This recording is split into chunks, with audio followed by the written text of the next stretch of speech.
How do you describe your sense of place? Where are the edges in your world? Can you taste the sun?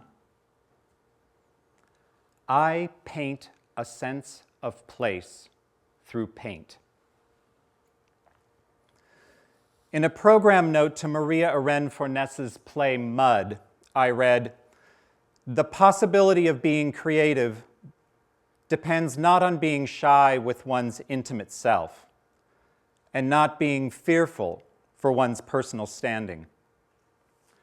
We must take very delicate chances, delicate because they are dangerous, and delicate because they are subtle. So subtle that while we experience a personal terror, it could be that no one will notice. I do not consider myself a writer by trade. I am a painter. My tools, ground pigments, oils, solvents, graphite, and charcoal are the characters I use to describe my sense of place. I have spent the past 32 years probing the secrets of this world with paint and blunt instruments whose faint tracks form my words and phrases. Unfortunately, there is no dictionary for the words I use. Brushstrokes have few meaningful cognates, and there is no way to decipher my painted language. And while some colors evoke common responses, those responses are often biased, seen through sentiment or nostalgia. Colors and brushstrokes cannot be relied on to be read or understood consistently. Clearly, some of my paintings will never be understood at all. I paint a sense of place through paint. Here is what I said about my paintings about 15 years ago. Plainly put, the painting's subject is paint. By the formal disposition of one color field upon the next, or proximal, and by concurring deductions, erosions, concealments, and cancellations, a rich peripheral deposit evolves. Borders and adjacencies that inventory acts of paint submerge in subsequent acts, a digest of past process. After the broad laying of the painting's constitutive fields, these lean, insinuative shards emerge, paradoxically refined. The whetted edge of a work that eschews impertinence by the mere strictness and specificity of its intention. An installation of time in paint. I still believe all of that is true. But today I have softened a bit. I give a great deal of credit to the landscape, both internal and external, for composition and color influences. I give credit to my mood. I paint about my place in the world. I paint the things I see and feel. And yet my engagement with the paint itself, actually applying pigments to various substrates in order to make some sense of it all, is what it's all about.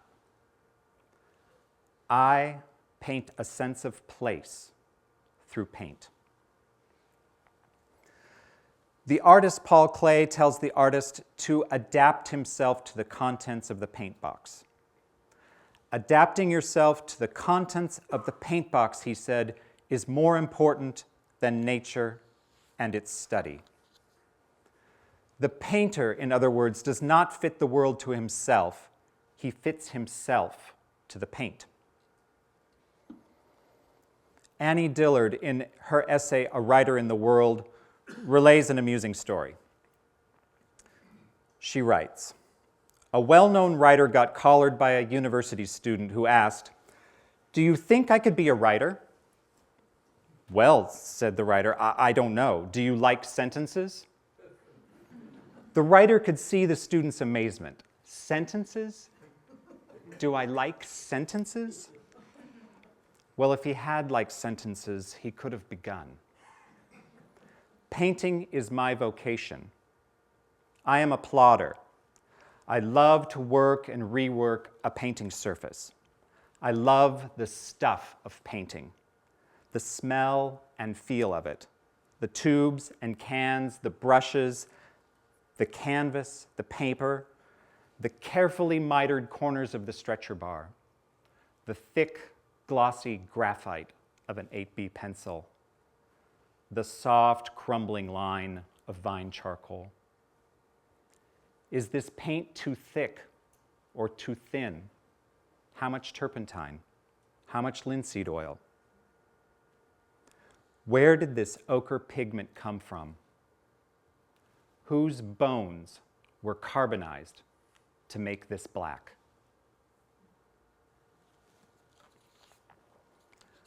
I knew that I loved paint from the beginning, but it took me some time to realize that my liking the stuff of painting, like the author liking sentences, was the really important thing, foundational.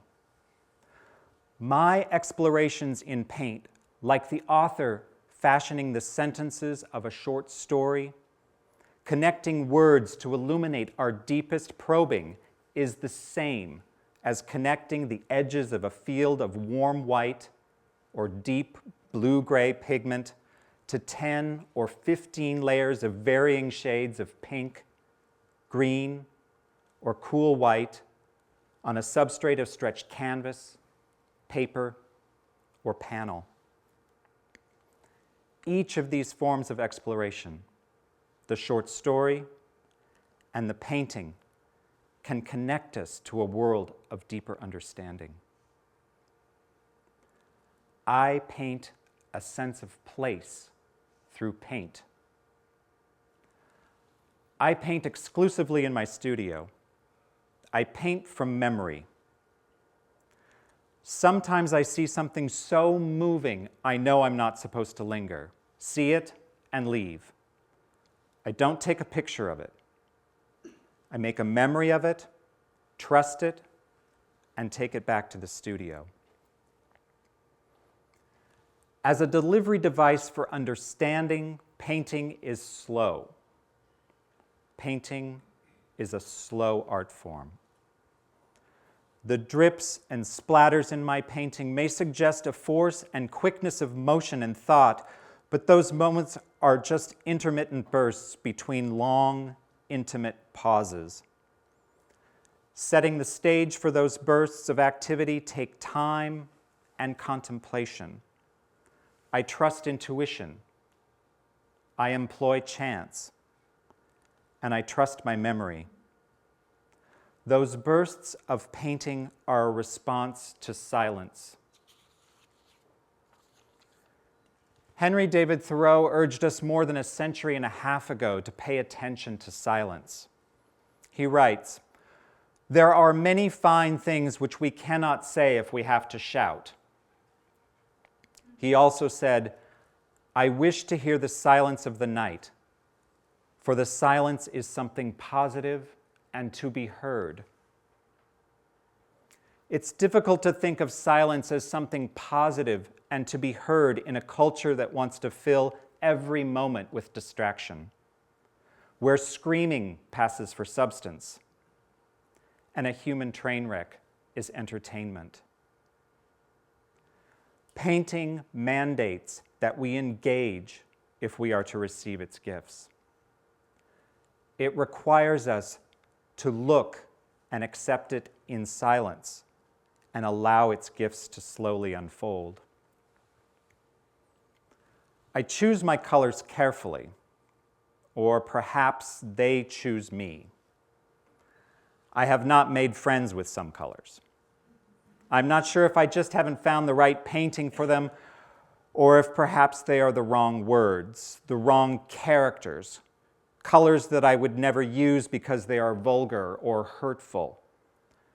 Perhaps I should treat them as opponents, a worthy debating partner with an opposing point of view.